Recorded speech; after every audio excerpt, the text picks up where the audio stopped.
আসসালামু আলাইকুম ব্যারিস্টার হাসান। ওয়ালাইকুম আসসালাম।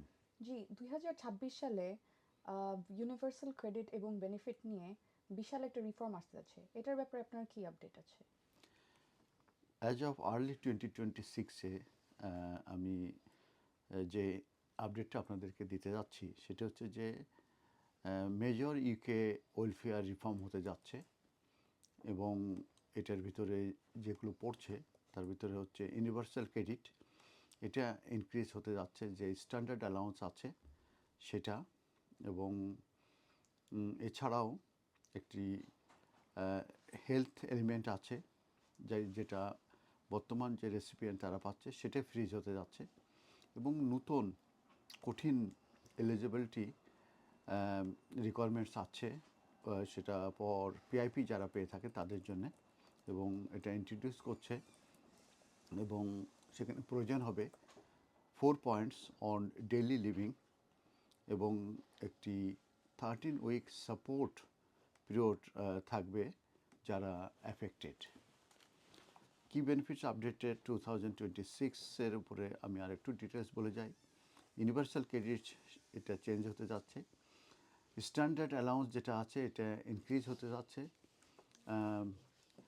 সবার জন্যেই, কিন্তু যারা নিউ অ্যাপ্লিকেন্ট আছে তাদের যে হেলথ এলিমেন্ট আছে, বিশেষ করে লিমিটেড ক্যাপাবিলিটি ফর ওয়ার্ক, এটা রিডিউস হতে যাচ্ছে, এবং এটা রিডিউস হবে টু 50 পাউন্ডে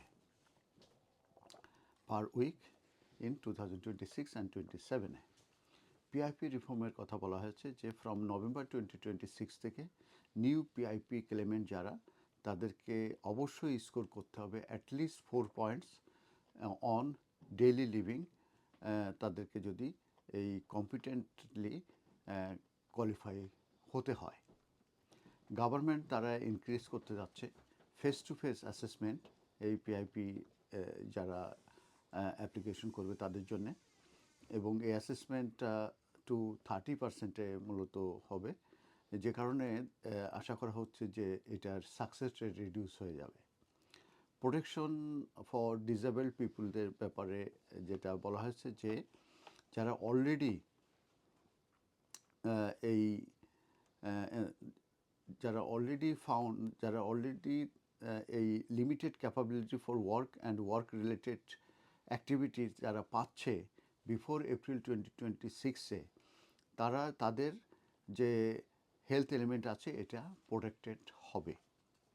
ম্যানেজ মাইগ্রেশনের ব্যাপারে যেটা বলা হয়েছে সেটা হচ্ছে যে লিগ্যাসি বেনিফিটে জানেন যে 6টা বেনিফিট, সেটা একটা বেনিফিটে চলে আসছে, এবং এই মুহূর্তে এমপ্লয়মেন্ট অ্যান্ড সাপোর্ট যে অ্যালাউন্স আছে এটি মূলত ট্রানজিশনাল পিরিয়ডে আছে, এবং তাদেরকে ইউনিভার্সাল ক্রেডিটে সুইচ করতে হবে, এবং সেই ব্যাপারেই বলা হয়েছে যে এই তারা নোটিশ পাওয়ার সঙ্গে সঙ্গে তাদেরকে রেসপন্ড করতে হবে, এবং তাদেরকে এই ইউনিভার্সাল ক্রেডিটে সুইচ করতে হবে, এবং তারা যদি সুইচ করতে ব্যর্থ হয় তাহলে কিন্তু তাদের পেমেন্ট স্টপ হয়ে যাবে।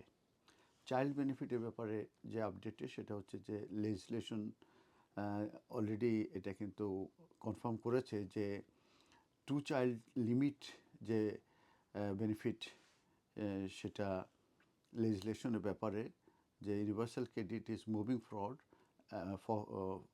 অ্যাজ অফ ফেব্রুয়ারি 2026, মানে end the 2 child limit, the 2 child limit যে বেনিফিট ছিল সেটা এন্ডিং হয়ে যাচ্ছে, এটা ফেব্রুয়ারি 2026-এর পরে, যে তার মানে 3rd বাচ্চা যেও কিন্তু তারা এই বেনিফিটটা পাবে, যেটা আগে ছিল না। আর প্রপোজ 2026-27-এর এটার রেটের ব্যাপারে বলা হচ্ছে ভ্যারিয়াস বেনিফিটস মূলত আসবে, বিশেষ করে স্টেট পেনশন যেটা সেটা ফাইনালাইজ হবে বাই ডিডব্লিউপি। ধন্যবাদ। ধন্যবাদ ব্যারিস্টার হাসান।